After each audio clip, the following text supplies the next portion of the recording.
You listened to him on the KVJ show for years. Every time he tried to talk sports, he'd get shut down. After years of begging, we finally gave in. Brought to you by Bremen Motor Cars and by Wellington Anti-Aging. It's Kevin's Other Show on 640 The Hurricane. Big football weekend. Man, we got a lot of good stuff to get to here today. We'll be talking a little high school action, some massive games. In fact, one so big is going to be on ESPN. That's Two, right. the Dose. Yes. We'll get to that. Jared Odrick, remember him? He used to play for the Dolphins. He's going to be in Miami this weekend. We're going to talk to him about what.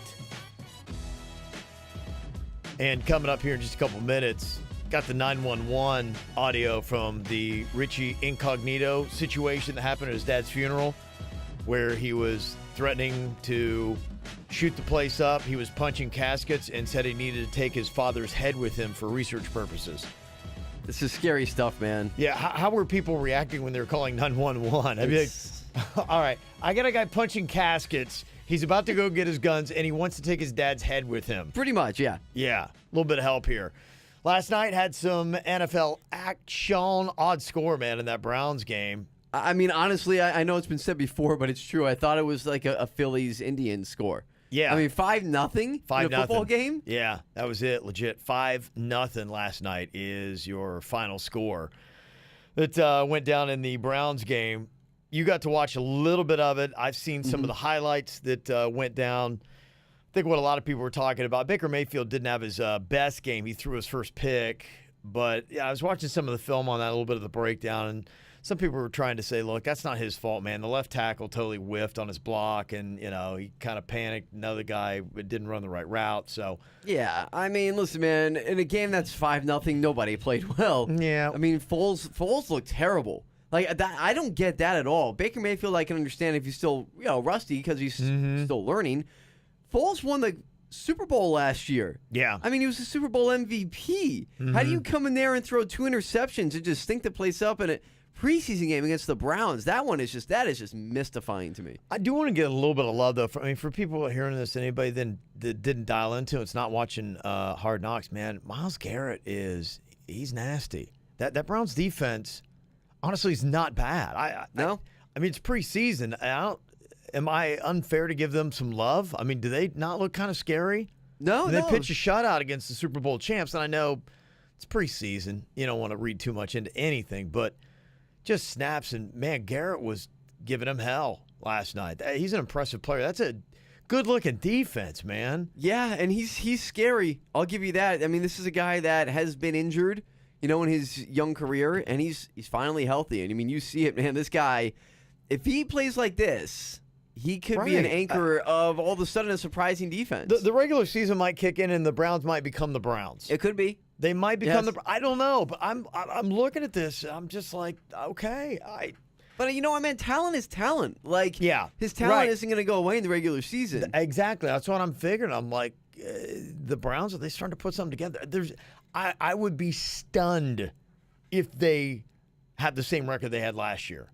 In fact, I'm going to be surprised if they don't win up to 6 games. I really think they will. I know I said it a couple of days ago when we were comparing Browns and Dolphins, and I'm going to stick to it. I'm going to say the Browns win 5 to 6 games this year, which is one game is an improvement. So 5 to 6 is enormous. Okay, so we give some love to the Browns. Do we have to give fear to Eagles fans by watching that game? Yeesh. Are you afraid of anything? Do you think they got a quarterback problem? Nick Foles just maybe had a weird bad night. Wasn't ready for it. That's a weird one, man, because, it's funny because on one note we can say, yeah, it's preseason, but they still look good and they're talented. So we kind of have to say the same thing about the Eagles, right? I mean, it's preseason, but if you play bad, then it's not a good sign. I mean, they still have the talent there. Most of the guys are still there. For the Eagles, if I'm an Eagles fan, which I'm not. Well, but it's 2 weeks in a row, right? The Patriots worked them last Yeah. week, and I think the Patriots gave them hell. I think the Patriots were kind of trying to send a message. And so I think they're just – you know what? I think for the Eagles, and this is going to be an interesting year for them, the Patriots are used to being the hunted. The Eagles aren't. Right. And I think that's something to be said that last year they came out of nowhere, had the backup quarterback win the Super Bowl, and this year they're going to have to get used to, even in the preseason. I mean, the Browns came out through a haymaker And they're like going, this is the Browns, man. Browns. This is the Browns. 5-0. All you had to do was kick 2 field goals and you would have won the game. It's the Browns. I mean, they were coming after him, man.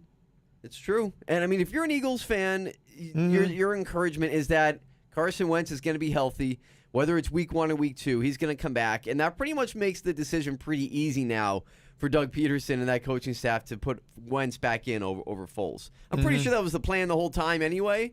But, I mean, Foles, he had a magical season last year, but he's a backup QB. What gets you going? Because there's a ton of games tonight, tomorrow, Sunday. This is a good balance. In fact, there's only 2 games on Sunday. I think they're both nationally televised on Sunday, too. It's Bengals at Bills and the Cardinals at Cowboys. Yeah, I think they're NBC and Fox on Sunday. Yeah, I'm not super charged to see anybody. I mean, maybe the Cowboys a little bit. Want to see what they're doing, but there's a couple fun things to watch even tonight. Giants at Jets. I want to see Saquon. I want to see Sam Darnold. Yeah. So I've got interest in that. I like to see. Maybe. No, that one I want to see, but I'm looking at anything else. Patriots at Panthers.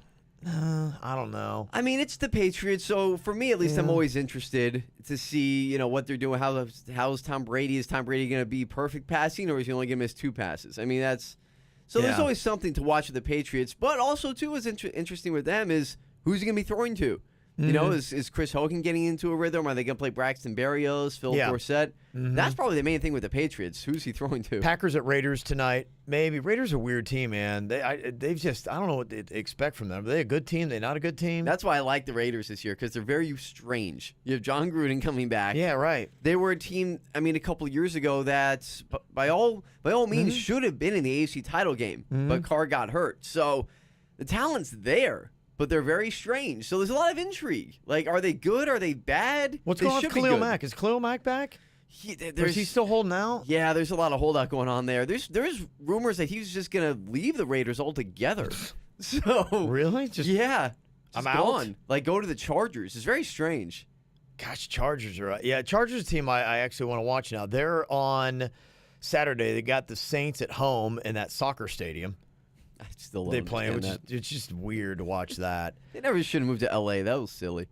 Titans at Steelers. I'm interested in that. Of course, I'm a Steelers guy, Sure. but I want to see what the Titans have got going on there as well. Actually, I am too, because the Dolphins play the Titans in Week 1.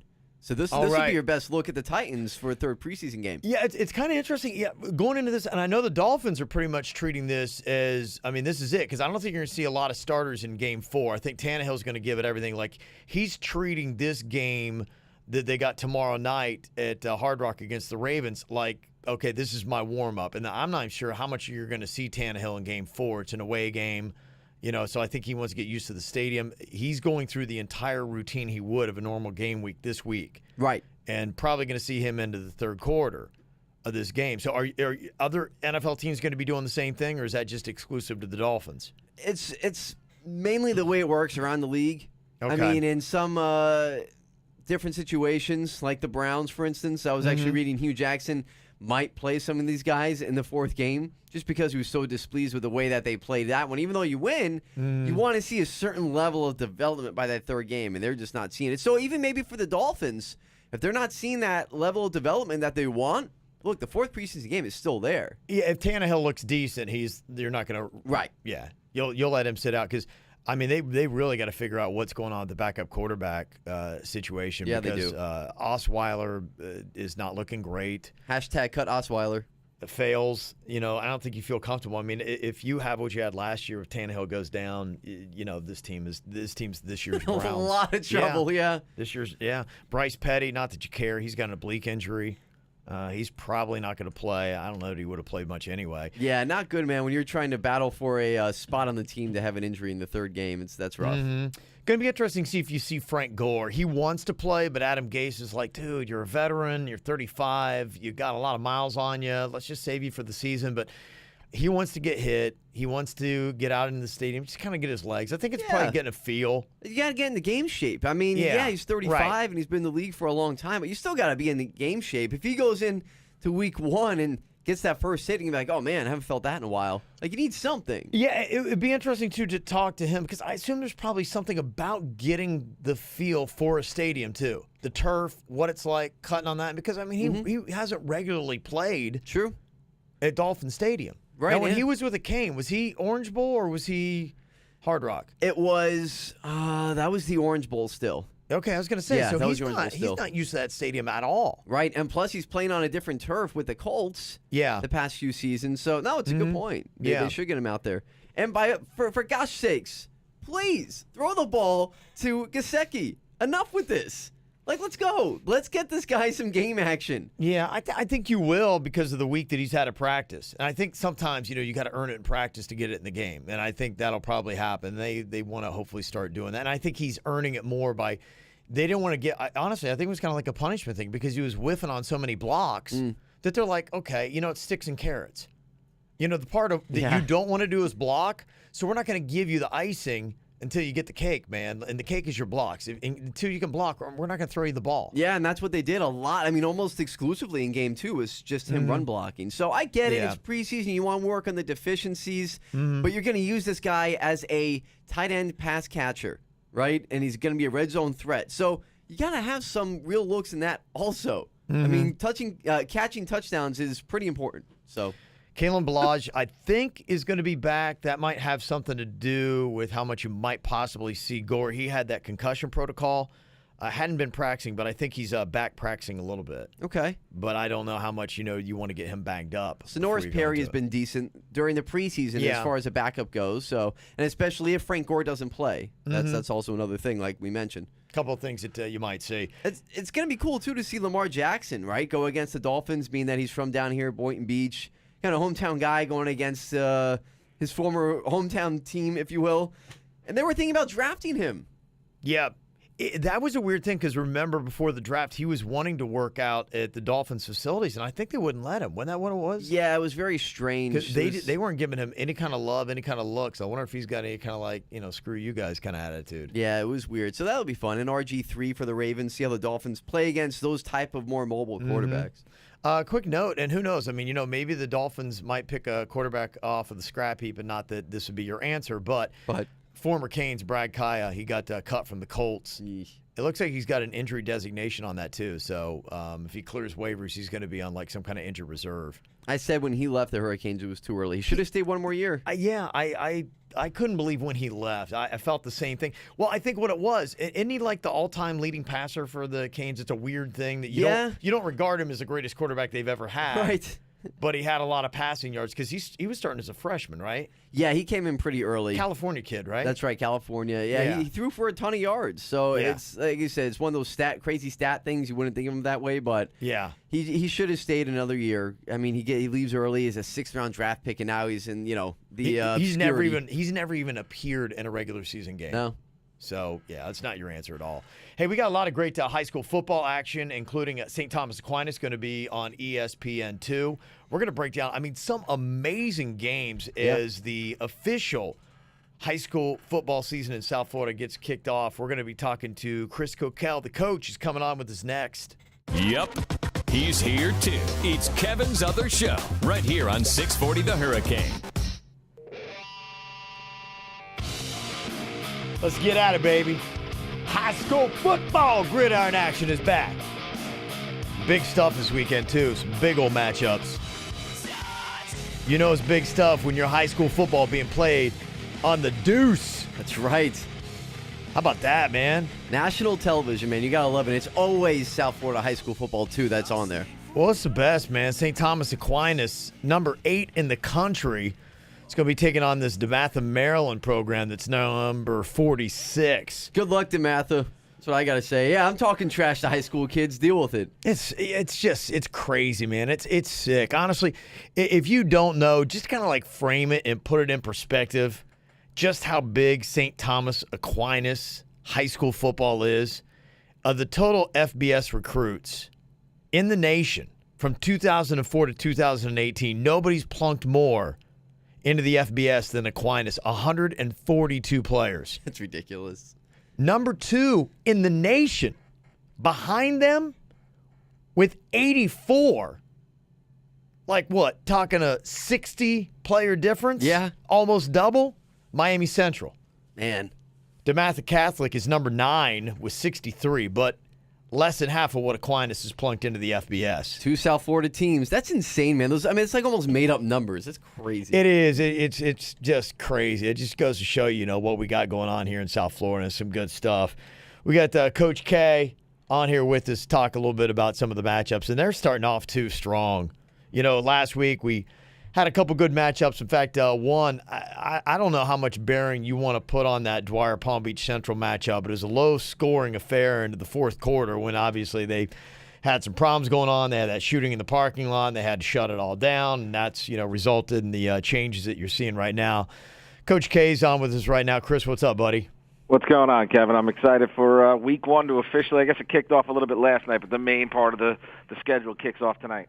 You know what I love seeing, just to touch on that game from last night, man, when I got to town and we started doing KVJ, I remember being out at Forest Hill because they had the longest losing streak ever, man. They had won a game in I think it was 5 years, something like that. Yeah, crazy. it was bad. And we were out there, we're pulling for them every single week, just hoping they win a game. We were showing up at Forest Hill games. Now I got to tell you, man, they're actually a solid program. I guess Suncoast might be way down because I think they got whooped last week as well, but 40-12 last night. Forest Hill's been on the come-up. Coach Blessington has been there for a few years now. He went through some of the tough times. I actually took over the Forest Hill program when they had that losing streak. Okay. So I was there after we broke that streak and started to build, and you get burnt out dealing with that. Yeah, no, I hear you. It's tough to lose, man. But they didn't even expect to win. I remember when I was there, they're just like, all right, they're going through the motions. That was the biggest thing we did was change the culture, and then after 3 years, Coach Blessington took over, and they've elevated. They won 3 years the 3 games the next year, 5 the following after that. Now they were 8-2 last year. They're a powerhouse. They're in that division with Olympic Heights, which has turned around now. Obviously, Dwyer, Palm Beach Lakes. There's 4 quality teams in that district. But, of course, the winner of that district plays St. Thomas Aquinas, in the first round. Yeah, Oh, okay, whoops. yeah. And it is nice to see Forest Hill good again because I can remember back when my brother was playing high school football, mid to late 90s, and they were a good team. I mean, do they still have the cannon there, Chris? They still have that little cannon?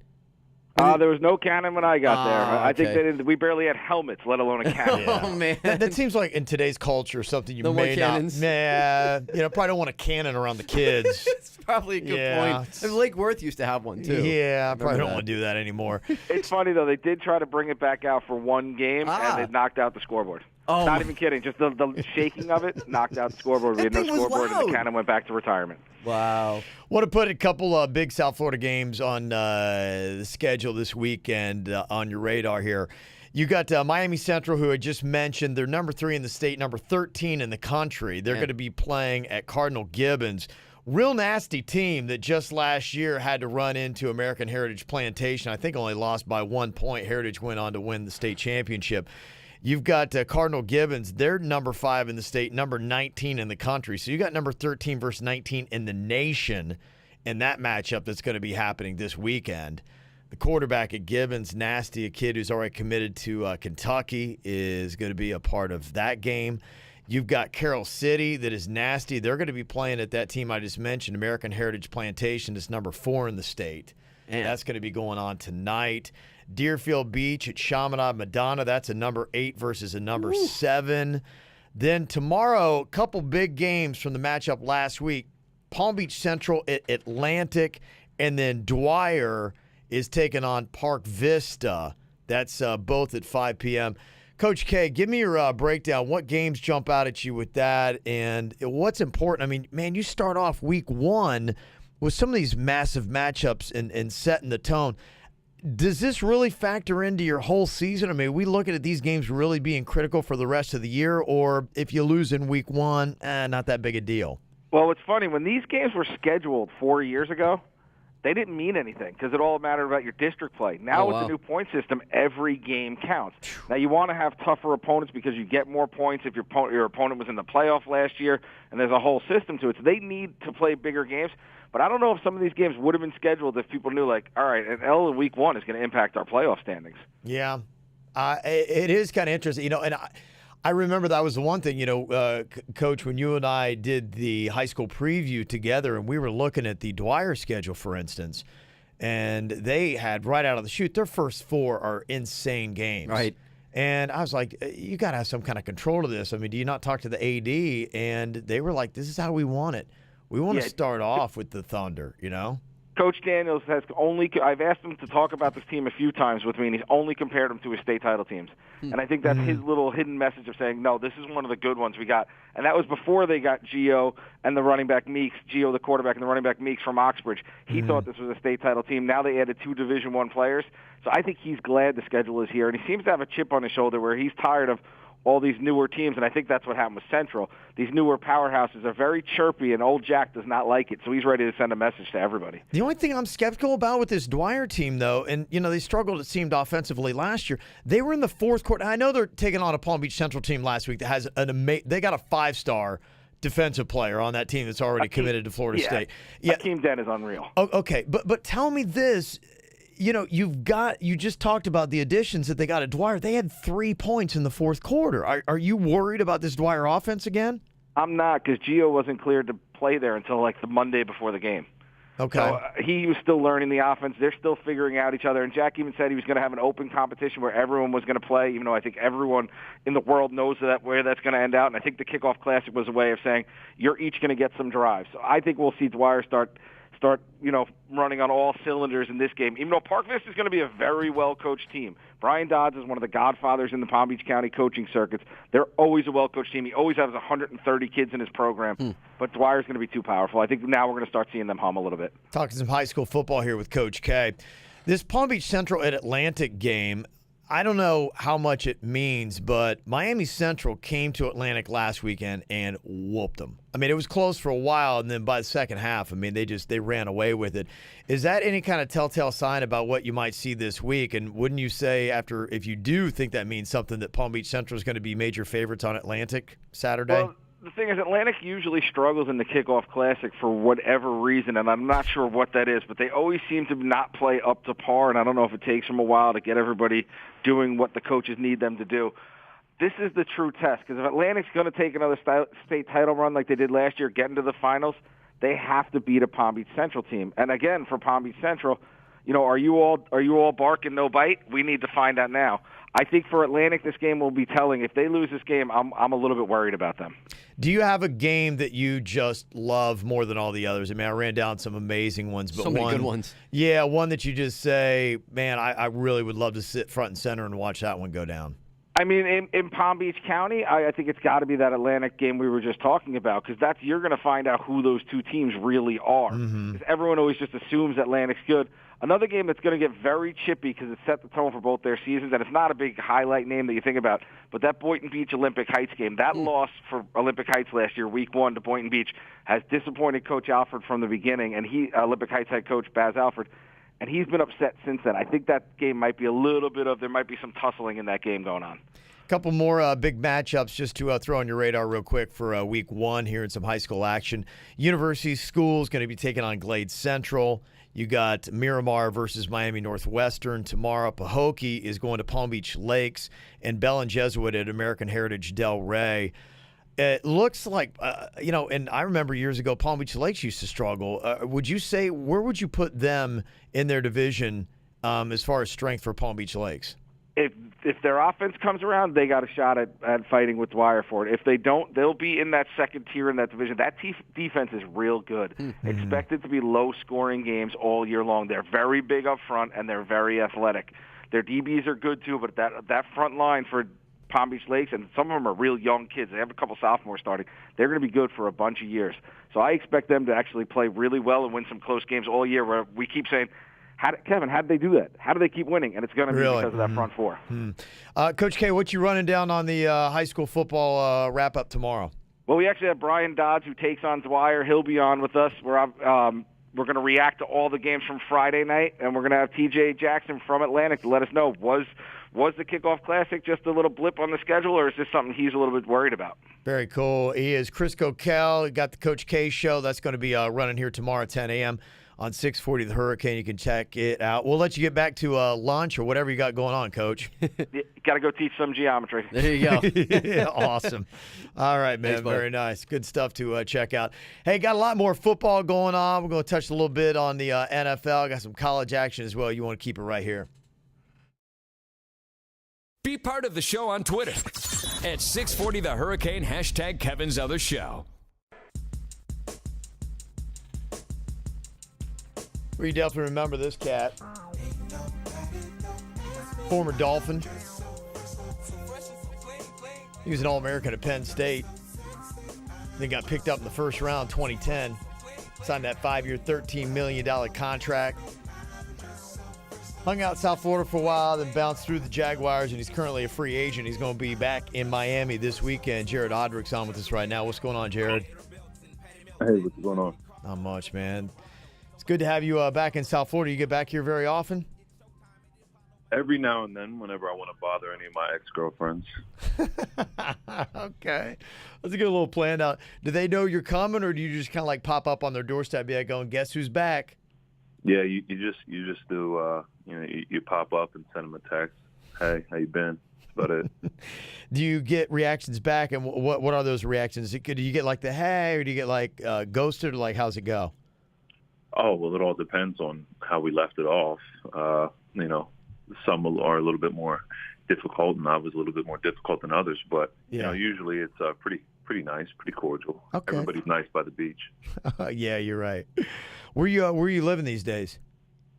I'm all over the place, but I have a home in Toronto, and I've been spending some time back in Pennsylvania with some of my family. Mm-hmm. Now I know a Penn State guy. I just got real quick, man. I gotta get your thoughts. I'm a Buckeye dude, and so man, Penn State's really rebounded nicely. Do you have any thoughts? Do you ever see what's going on with your old Nittany Lions anymore?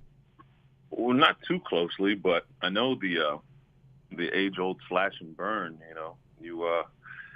You totally destroy something from all the way down to its root, and then there's fresh ground and there's fresh soil. So yeah, it's pretty nice to see them rebuilding the way that they are and seem to have some momentum within the Big Ten. Yeah, doing some real good stuff. Now, the reason why you're back in South Florida, it's this U.S. Cannabis Conference and Expo. It's going down at the Downtown Hyatt Regency Miami Hotel all the way through Sunday. You can go and check it out. And it's something we've had, some conversations a good bit about here, and just the NFL's policy right now with marijuana. And one of the guys whose case we've talked about and been watching, former King Mike James, he's also a free agent. He applied for the marijuana therapeutic use exemption from the league this offseason, and apparently I guess he just got word back that they said no go, right?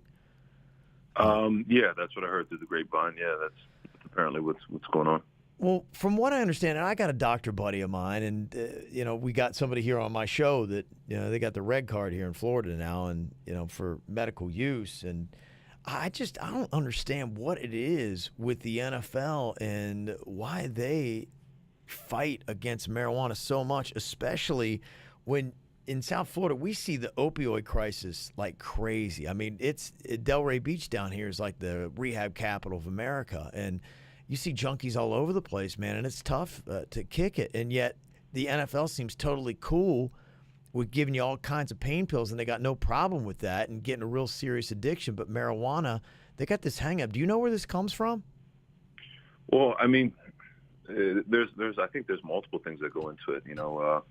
It's when you have a large corporation like that, and they're affiliated with so many other people that help them make money, and they help them make money, and it's about being vertically integrated and not messing up any of your current relationships and your viewership, and not everybody's on the same boat.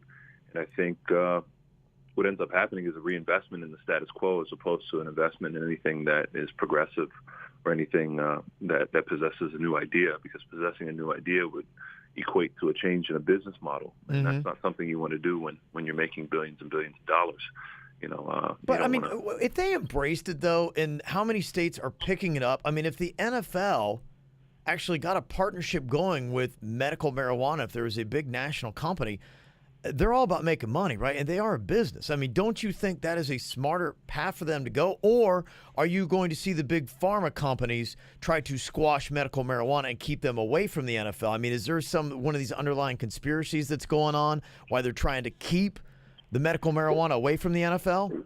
Well, the problem with using the word conspiracy is that it automatically, disregards the legitimacy of anybody's claims. So let's not call conspiracies if we actually want to give credit to the claims. And so, in claims meaning like better ways of operation and people's reasons and organizations and corporations reasons for not investing in those reasons, or not investing in those better means of operation. Do you think because maybe right now you got some big pharma behind some of the opioid companies that the NFL right now stands to make more money because it's more established by still partnering up and recommending painkillers to their players rather than medical marijuana? No question. And just think about the people that run these businesses. And a lot of the teams and organizations and something like the NFL, everything trickles downhill. How an organization plays, operates, and promotes itself all comes from the owner and the collective ownership of the NFL. And so just imagine the NFL owners. Do you think a majority, a minority, any of them smoke marijuana? Do they have any idea that what that experience is or is like, whether to use it therapeutically or recreationally? And I'm not sure that we can assume those types of things. So, I think there's a distance between people's recognition of what it is and what it would do for them personally or any loved ones around them. I'm not sure when you're a billionaire. I mean, are there different levels of money and care and health and wealth that you invest in that doesn't seem that makes marijuana seem illegitimate in comparison to the rest of us? I'm not sure, but I know from my personal experience with marijuana that it's something that I'm more than willing to invest in and incorporate in my life. Hey, have you done both? Have you done the medical marijuana and have you also done the painkillers and the opioids, and have you had an experience with both that you can compare?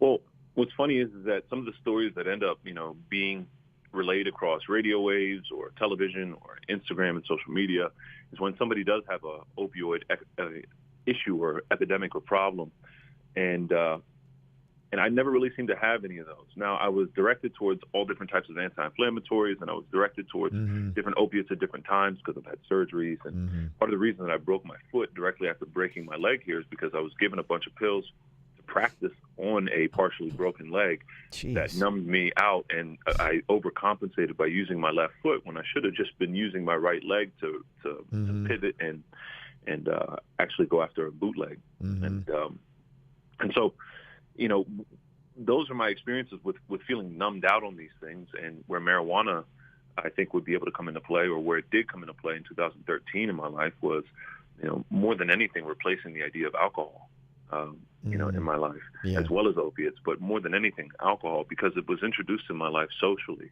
And once it was introduced in my life socially, I started seeing and recognizing and noticing all the potential medical benefits that I unconsciously started receiving, which was purely inflammation. So I wasn't taking any more ibuprofen or any other anti-inflammatories or even Toradol throughout the rest of my career when I started smoking around 2013. Okay, talking with former Dolphin here, Jared Odrick, about the U.S. Cannabis Conference and Expo in South Florida this weekend. What you were talking about, just as you were saying that, how the opioids were, in a sense, numbing you out, you overcompensated, you get injuries.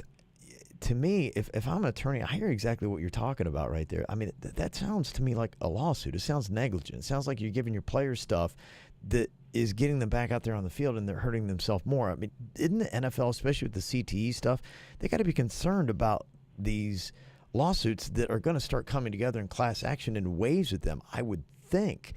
Now, do you think doing the marijuana that you wouldn't have gone in and broken your foot, and it's a different feel, different vibe with that? I'm not sure. I can't say that, and to pursue anything that is, a hypothetical like that, or to even pursue, a potential lawsuit. I just think there's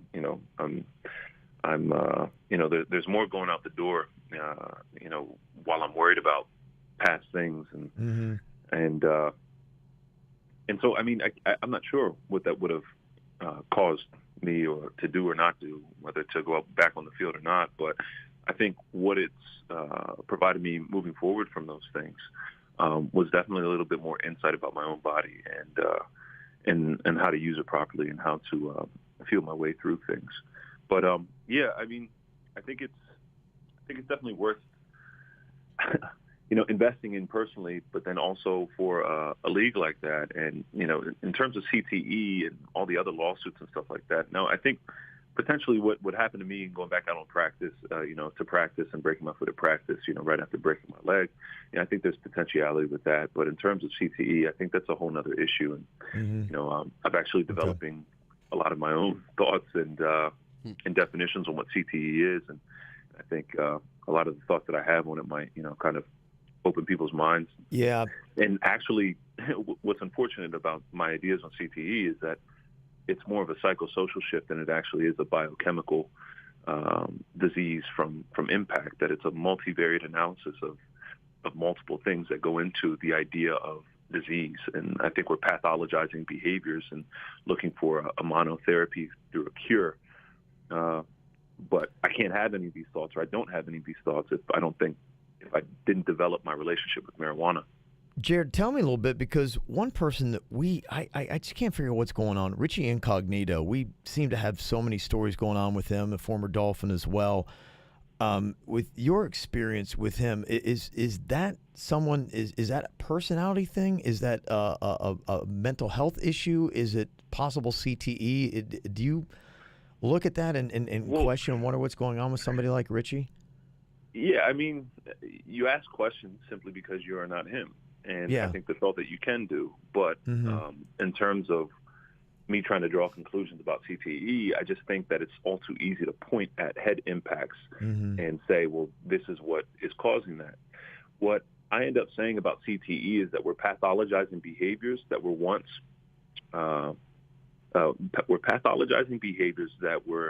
embedded inside of a culture that is football, which is a pillar of American society. Yeah. So we're pathologizing behaviors that were once useful for a team, that was once useful for football. Being, irritable, anxious, violent, emotional, all of these things worked in my favor throughout my career because I was an angry young kid, man. And, I poured a lot of that into football. Yeah. And, I mean, I think we all recognize, especially about somebody so polarizing or whose life has been so polarized like Richie, that he had some things going on before he got to the NFL and possibly before he started playing football on a national level. So I think what goes overlooked and is too easy to point at is the NFL's involvement and football's involvement with an individual.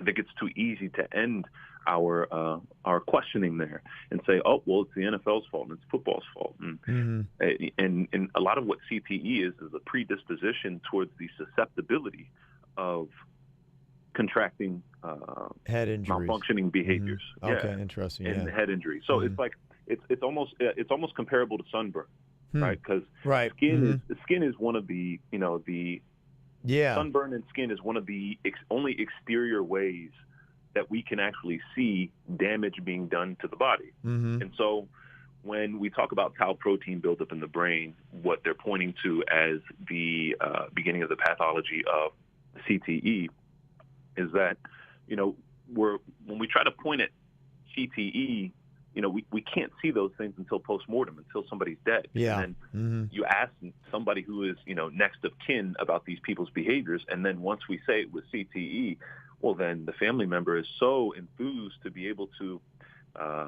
exonerate and their former loved one and, give an explanation to the malfunctioning or the dysfunctional behaviors that came from this individual that, relinquishes all responsibility of this person's behavior. And I think it's too easy to point to that.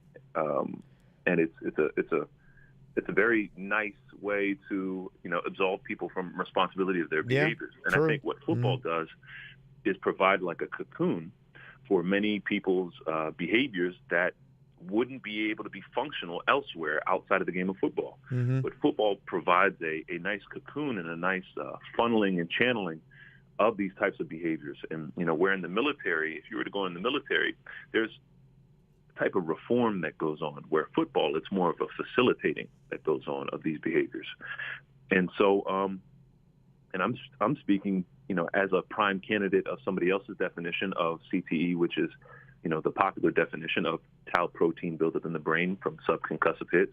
And I'm a prime candidate for that because I played defensive line my whole life. But then I'm also a prime candidate in my own definition of having predisposition towards anger, irritability, short-term thinking, and everything that goes into not related to football, obviously. Yeah, but those things actually make you a good football player. Right. You know? Yeah, that's interesting how it's all tied in. Jared, good luck in South Florida with those ex-girlfriends. I hope you're able to make some connections. And I love the work you're doing, man. Stay with it. If you want to see Jared, he's going to be over there at the Hyatt Regency Miami Hotel for the U.S. Cannabis Conference and Expo. Thanks for jumping on with us, buddy. Yeah, thanks so much. Buy weed and cannabis and do all the good stuff and show up and do all that stuff. I'll be wearing a suit, and so you know it's official. So. Dang, that's Nice. impressive. That's impressive. Yeah, all right, man. know. Enjoy your time down here, bud. Thanks. Okay, cool. Yeah, talking a little bit about Richie Incognito, I just wanted to get you the 911 call, and that's kind of interesting to get his perspective on there, a guy that, brushed paths with Richie Incognito that, hey, maybe it's too easy to give him a pass saying this is a guy that's got CTE, predispositions. You talk going all the way back to his days at Nebraska. Right. That might have been it. And this is the 911 call. He's at his dad's funeral, and he's punching caskets. He's threatening the funeral director, saying, I got guns. He says, I need to take my dad's head with me. And this is the 911 call that they get. We have somebody that we're very afraid of right now. What's he doing? Or she? He made a gesture and said he was going to kill somebody here, and he tells us he has guns in the truck. Okay. And we're just very afraid right now. Would you know his name by chance? Yes, it's Incognito. His name is Richard. He's looking for somebody. He's looking for one of the directors. We have a couple more that are pulling up right now. There's a lot of officers heading your way, just so you know. We're very familiar with him. We've been dealing with him for the last couple of days. Wow, so listen to that. That's the dispatch. And there's a lot of officers coming your way. Right. We're very familiar with him. That's bad, man. Haven't we said that, man? When is this dude going to go too far? Yeah, it's another one He's of those a things. ticking time bomb, man. He really is, unfortunately. Gosh. It's one of those things, man. Every day we're finding out a new layer with this guy. Why have they been dealing with him the past few days? What do you do with somebody like this that is this volatile? And it's a matter of time. You just wait. I mean, is he going to go the next year without killing somebody? Oh, man. Yeah. God forbid. That's all I could say is hopefully this guy, hopefully this is some type of turning point for him. And like we've been saying all week, and you said someone in his life needs to sit him down and be like, dude, you're either going to end up dead or yourself or killing somebody. Yep. Like, this needs to stop. Mm-hmm. Well, he's got his nationally ranked team on the Deuce on Saturday night. Roger Harrod is the head coach of St. Thomas Aquinas, and he's going to jump on with us coming up next. Get Kevin's other show whenever the hell you want on YouTube and at 640thehurricane.com.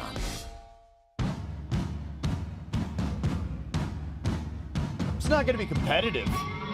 That's not where you're going to go. Like hockey, you're going to go for the fights.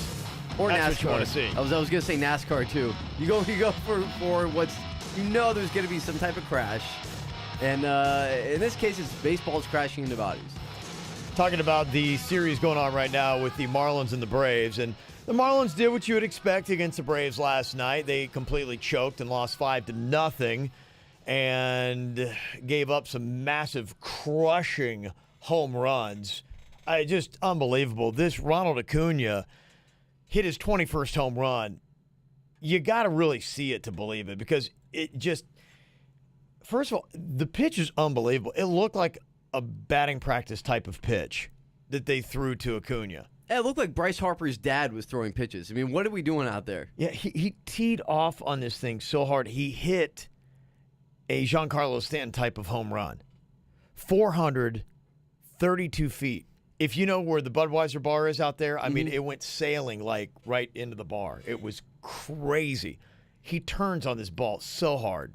Swing and a high fly ball deep left. Break out the tape measure. Yeah. That bugs for you. A long home run for Acuna. Yeah. So he wasn't the only one. The Braves had a couple home runs last night leading to that 5-zip blanking of the Marlins. It's going to be a messy series, man. That was only game 1, too. Well, the thing that I couldn't believe is, the problem in the last series that happened in Atlanta was they hit Acuna. Smart thing that, we talked about yesterday with the Marlins what a good call. I mean, the guy who plunked Acuna, they got him sitting because he got the 1-game suspension. Yeah, it was Jose Urena. Urena, yeah. He's going to serve his suspension during this series. Smart move, because if he gets up there, which he would, unless you're going to only have him pitch for 1 inning and then, have somebody come in and, pinch hit for him. Would not have ended well. He's going to be, taking a pitch. And I couldn't believe they hit Acuna again last night. Like, really? Matthews and Wally Berger are the others in that category. And he got hit again, slams the helmet down. He's getting a little tired of it. And this time, Real Muto's out to try to keep the peace. Yeah, you can hear that. That wasn't a bat hitting a ball. That was a ball hitting his muscle, his arm. I'd lose my mind. I'd be like, oh, really? In that category. Oh, yeah, listen to that. Hold on. That's crazy. You're right. That crack. I mean, imagine this. In that category. Right there. Sounds like the crack of a bat. Well, it sounded like when he hit that monstrous home run. Yeah, really. That's insane. That category. Oh, my gosh. Well, and that all happened. This is what I don't understand with baseball, because, you start off, the Marlins, Brady Anderson, he gets up in the first inning and gets hit by a pitch.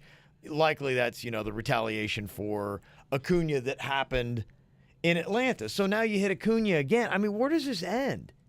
This is the one thing I don't get with baseball, is they just sit there and they plunk each other right and left. And the guy who threw it is trying to say Guerra. Is that who it is? I don't know who's on the Marlins anymore. I'll be honest. I saw his name for the first time today, but I believe it's pronounced Guerra. Yeah, I have no idea. But here's the guy who hit Acuna again last night in the game. Yeah, it's going to get a lot of attention, and I'm, pretty aware. But I think 0-2, anybody knows. It's not trying to go in there trying to hurt a kid. Ball slip. It's trying to go up. Went in there. Sometimes it happens. What else are you going to say? Sometimes it happens. Again, to that guy? It's quite the coincidence. I don't buy it. Like, do you think they did it on purpose again? I don't know. I just don't get it, because that's the thing in baseball. You can never say, because that's what they're going to say. I mean, have you ever one time in baseball ever remember a pitcher being going, "Yeah, I drilled him"? No. Yeah, my manager told me. My coach is like going, "Hey, you better go out there and plunk his ass." I can't imagine that they did this again. No one will ever admit to it. Yeah. Yet it's all known. It's all done, so you don't know. I mean, but if you're pitching, yeah, you got an 0-2. Obviously, yeah, you don't want to throw the meatball up because you know what Acuna's going to do with it. But, I mean, still, come on, dude. I mean, Acuna put that ball into the wall. I mean, quite literally. You said actually he dented the wall, he said? Dented the wall. That's crazy. At Marlins Stadium. Mm-hmm. It's insane. And then, of course, the Braves come back and they retaliate with Brian Anderson, like you said. So it just... Yeah. Is it over? Is that it? I mean, are they even? I don't know. Probably not. I mean, what are they going to do? Just continue to hit each other the entire series? They might. Yeah, tonight, tomorrow, and Sunday. Yeah. This could end up getting real ugly over the weekend. They came off some good attendance with the Yankee series that just wrapped up. They're not going to do that in the Braves series. No. They know it, too, because, when the Yankees come to town, you don't have any gimmicks.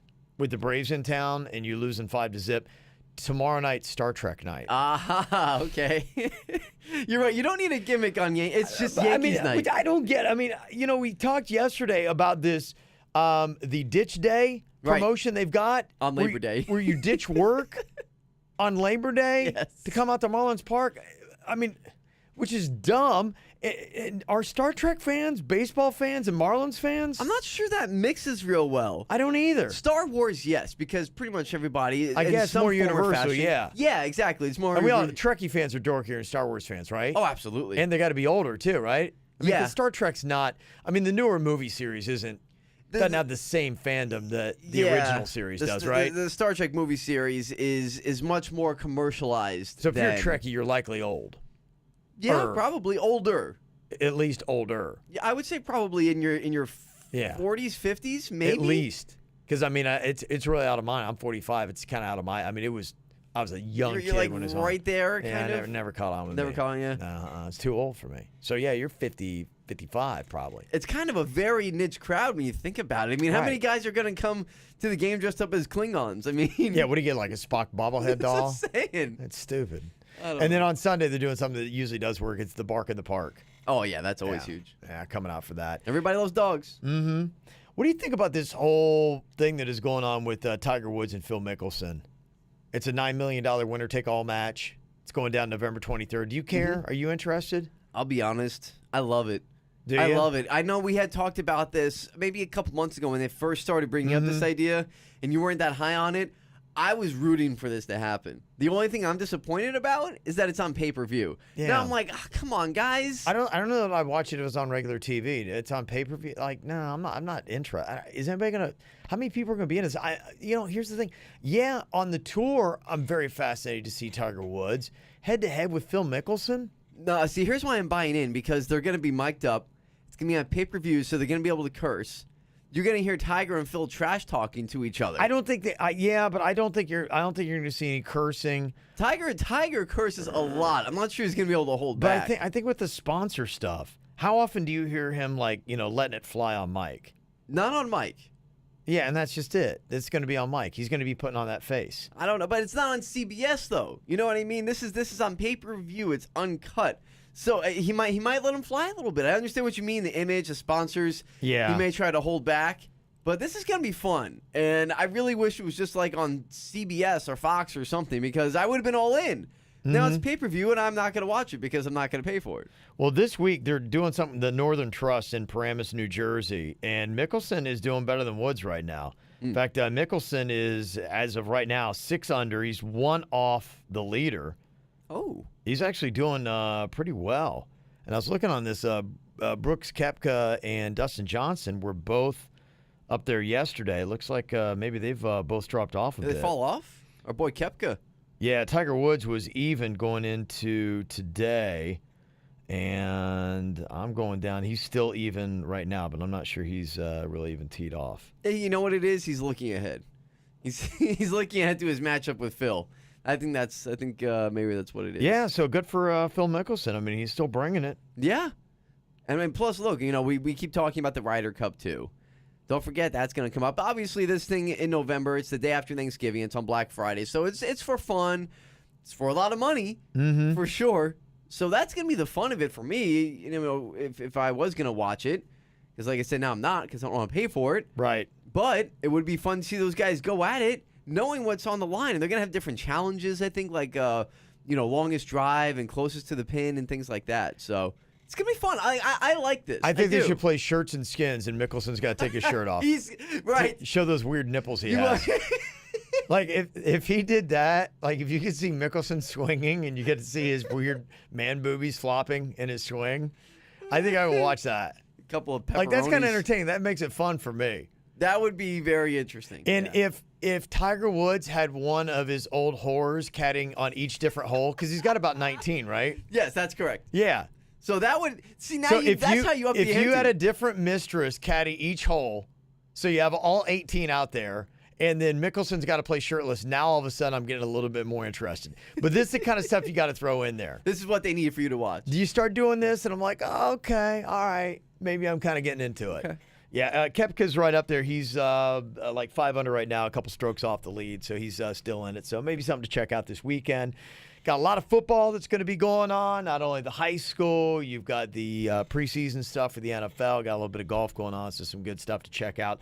And, of course, you got this show. If you missed any part of it, you can go and watch it all. It's on YouTube under the KVJ Show podcast. Just go subscribe. It's going to download for you every single day, and go follow us on Twitter at Kevin's Other Show. You listened to him on the KVJ Show for years. Every time he tried to talk sports, he'd get shut down. After years of begging, we finally gave in. Brought to you by Wellington Anti-Aging. Low T? Go to WellingtonAntiAging.com. And by Bremen Motor Cars in West Palm Beach. A world-class experience. Shop BremenPorsche.com now. It's Kevin's Other Show on 640 The Hurricane.